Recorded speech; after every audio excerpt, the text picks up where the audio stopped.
All right, in any public health crisis, those first 48 hours, they're absolutely decisive. Today, we're going to break down a critical resource that's designed for exactly those moments. It's called the Outbreak Investigation Toolkit, and it's a complete operational system built for the field. So, let's put you in the hot seat. An alert hits your desk. You've got reports of a severe, totally unexplained cluster of illnesses, and it's in a remote district. You know the clock is already ticking. The pressure is on, big time. What's your team's first move? What do you do right now? For way too many teams, those first 48 hours are just pure operational chaos.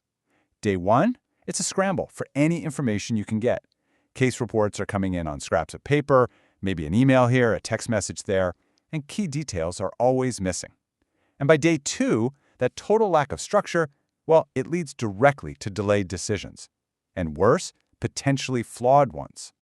Honestly, this initial period is where most investigations really stumble. So let's break down why that happens. And here's the key thing. It's not a failure of knowledge. Your team is smart. It's a failure of systems. So these are the kinds of operational gaps we see out in the field all the time. You've got data coming in from all over, in totally different formats, making it impossible to put together. Big decisions get made, but the why is never written down. Every investigator is using a slightly different case form, and the line list, which should be the core of the whole investigation, is just a disorganized mess. Under that kind of pressure, coordination doesn't just fail, it completely collapses. So, how do you fight that chaos, right? The answer isn't more textbooks or more theory. What you need is a better operational structure. And that, right there, is where the Outbreak Investigation Toolkit comes in. And I want to be really clear, this is not just a bunch of forms. It's a complete, structured system. It's designed to bring order to that entire response workflow, from the moment you get that first alert all the way to the final report. So when we say operational system, what does that actually mean?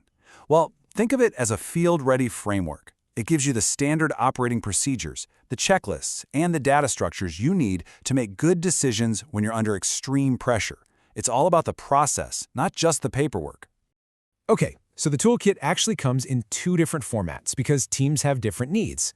First, you've got the PDF version. This is built for the field. You just print it, grab it, and go. It's designed to work anywhere, no power, no internet needed. Then there's the editable version.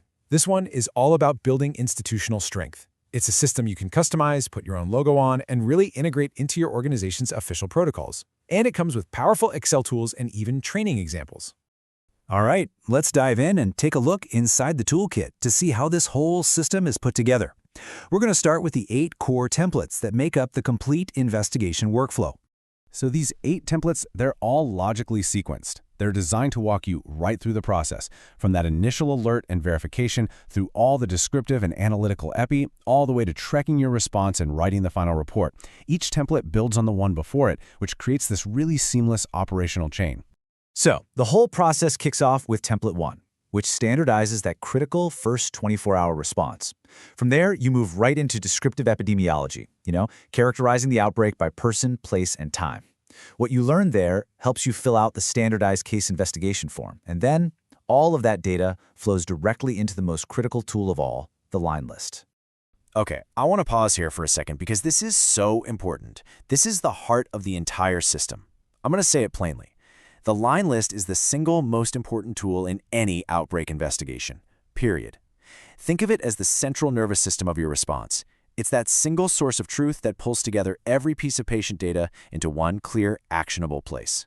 And this isn't just a blank spreadsheet. No way. The toolkit gives you a standardized column structure, defining the exact data points you're going to need for a really effective analysis. Now, the PDF version gives you this structure on paper, which is great for the field. But the editable version, that gives you a pre-formatted Excel file, all ready to go for real-time digital data management. Another really powerful component is the specimen log. In the Editable toolkit, this is another Excel-based tool, and its job is to make sure you never, ever lose a sample. It tracks every single specimen from the moment it's collected to the moment you get a lab result. This maintains the chain of custody and helps prevent what can be just catastrophic data loss. Okay, so what's the real-world impact here? When you use a system like this, how does it actually take a team from that state of chaos to one of control? Well, the benefits are really tangible. First, your workflows become standardized, so every single person on your team is on the same page. That alone drastically reduces errors. And with standardized data, coordination and communication just get so much simpler and more effective. This lets leadership make faster, evidence-based decisions. And this is a big one. It gives a crucial framework for your junior staff, empowering them to perform effectively even if it's their first major response. Here's a great practical example. The Response Action Tracker template. It actually forces you to define your exit criteria right from day one. In other words, when do we get to declare this outbreak over? The standard is usually 2 incubation periods with no new cases, right? By making you document that right at the start, you're building a clear, rational endgame into your response plan from the very beginning. That's thinking ahead. So who is this actually for? Well, it's designed for the people on the ground. We're talking field epidemiologists, FETP and EIS officers, district surveillance officers, public health emergency teams, NGO health coordinators, and humanitarian response teams. Bottom line, if you are responsible for outbreak response in the field, this system was built for you. So that leads to the final question. Which version of the toolkit is the right one for you or your organization? Really, the choice boils down to your main need. Is it immediate field deployment, or is it building a long-term institutional system? Here's the simplest way to think about it. The PDF is for the field. The editable version is for the system. One is a rapid deployment tool you can use today. The other is an institutional asset you build on for years. This chart here breaks it down perfectly. You see the PDF version is print-ready for that immediate use case.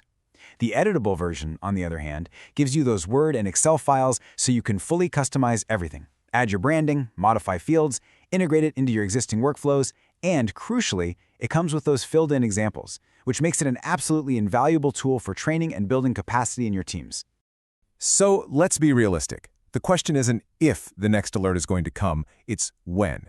And when it does arrive, will your team have the system it needs to respond with speed, with precision, and with control?